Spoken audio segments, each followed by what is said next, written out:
سوچیں ایک پتھر جو 1000 ٹن وزنی ہو، تو یہ پتھر کسی انسان سے تو نہیں اٹھایا جا سکتا۔ پھر یہ پتھر ہزاروں سال پہلے کس نے اٹھایا؟ یہ راز آج بھی سائنسدانوں کے لیے پہلی ہے اور دنیا کے سب سے بڑے قدیم تہذیب کے اسرار میں شامل ہے۔ دنیا میں کچھ پتھر ایسے ہیں جسے دیکھنے پر یقین نہیں آتا۔ سب سے مشہور مثال بالبیک، لبنان میں موجود دیو قامت پتھر جنہیں کہا جاتا ہے، یہ پتھر تقریباً 1000 ٹن وزنی ہے۔ یہ پتھر آج بھی سائنسدانوں کے لیے ایک ناقابل راز ہے۔ یہ پتھر کس طرح کاٹے گئے اور پھر اٹھائے گئے، آج تک اس کا کوئی واضح جواب نہیں ملا۔ بالبیک شہر قدیم روم اور فینیشین تہذیب کے دور میں بنایا گیا۔ یہاں کے مندر اور بڑے پتھر آج بھی محققین کے لیے حیران کن ہیں۔ سب سے بڑا پتھر جسے stone of the pregnant woman کہا جاتا ہے، تقریباً 1000 ٹن وزنی ہے، اور اس کے ساتھ اور بڑے پتھر بھی ہیں جو مل کر ایک ناقابل یقین فن تعمیر بناتے ہیں۔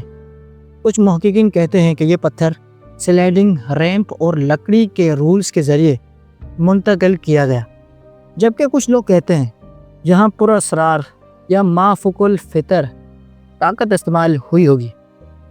سائنسدان اور تاریخ دان آج بھی بحث کرتے رہتے ہیں، کیا واقعی انسان کی محنت اور تکنیک سے ممکن ہوا یا پھر کوئی غیر معمولی طاقت یہاں ملوث ہوئی؟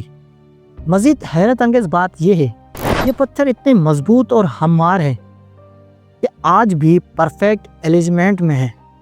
یہ دیکھ کر آج بھی انسان کی عقل دنگ رہ جاتی ہے۔ کچھ ماہرین کہتے ہیں کہ یہ پتھر مخصوص نقش و نگار اور جغرافیائی اسٹون ورک کے ذریعے جگہ پر رکھے گئے۔ کچھ محققین تو یہ بھی کہتے ہیں کہ یہ شاید ایلین ٹیکنالوجی یا غیر مرئی طاقت کے ذریعے ممکن ہوا۔ یہ سب نظریات ہیں، لیکن حقیقت یہ ہے، یہ پتھر آج بھی انسانی سوچ سے بالاتر ہے۔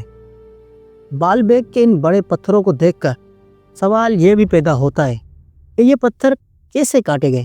کچھ پتھر تو 60 فٹ لمبے ہیں اور وزن تقریباً 800 سے 1000 ٹن وزنی ہے۔ یہ پتھر کس طرح منتقل کیے گئے ہوں گے؟ قدیم رومن دستاویز میں لکھا ہے کہ یہ پتھر خاص ریمپ اور لکڑی کے رول سے جگہ منتقل کیے گئے، لیکن سائنسدان کہتے ہیں کہ یہ طریقہ اتنے بڑے پتھر کو اٹھانے کے لیے ناکافی ہے۔ اسی راز کی وجہ سے بالبیک آج بھی دنیا کے سب سے بڑے میگلیتھک مسٹریز میں شامل ہے۔ سب سے زیادہ حیران کن بات یہ ہے، یہ پتھر آج بھی جغرافیائی لحاظ سے مستقیم اور پرفیکٹ بیلنسڈ ہے۔ یہ دیکھ کر ایک سوال اور پیدا ہوتا ہے، کیا یہ انسانی محنت کی حد ہے یا پھر کچھ غیر معمولی طاقت ملوث تھی؟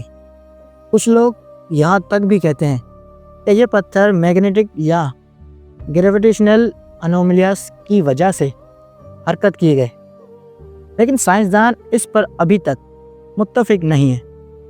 یہ پتھر آج بھی سائنسدانوں اور محققین کے لیے ناقابل یقین اور سنسنی خیز ہے۔ یہ پتھر ہمیں یاد دلاتے ہیں کہ قدیم انسانوں نے کس حد تک محنت کی اور ذہانت دکھائی، یا شاید پراسرار طاقت استعمال ہوئی۔ یہ راز آج بھی سائنسدانوں کے لیے ایک غیر حل شدہ پہیلی ہے۔ یہ پتھر ہمیں سکھاتے ہیں کہ انسان کی صلاحیتیں، صبر اور محنت کس حد تک جا سکتی ہیں، لیکن یہ بھی سوچنے کی بات ہے، کیا یہ سب واقعی انسان کی محنت سے ممکن ہوا یا پھر کوئی غیر مرئی پراسرار طاقت اس میں شامل تھی؟ یہ راز آج بھی بالبیک کے پتھروں میں چھپا ہوا ہے، اور ہر وہ شخص جو یہاں آتا ہے وہ حیران رہ جاتا ہے۔ تو آپ کیا سوچتے ہیں کہ یہ پتھر انسان کی عقل و محنت کا مظہر ہے یا پھر کوئی غیر مرئی مخلوق؟ نیچے کمنٹ میں اپنی رائے دیں، اور ایسے مزید حیران کن، سنسنی خیز اور تاریخی حقائق دیکھنے کے لیے سبسکرائب کریں۔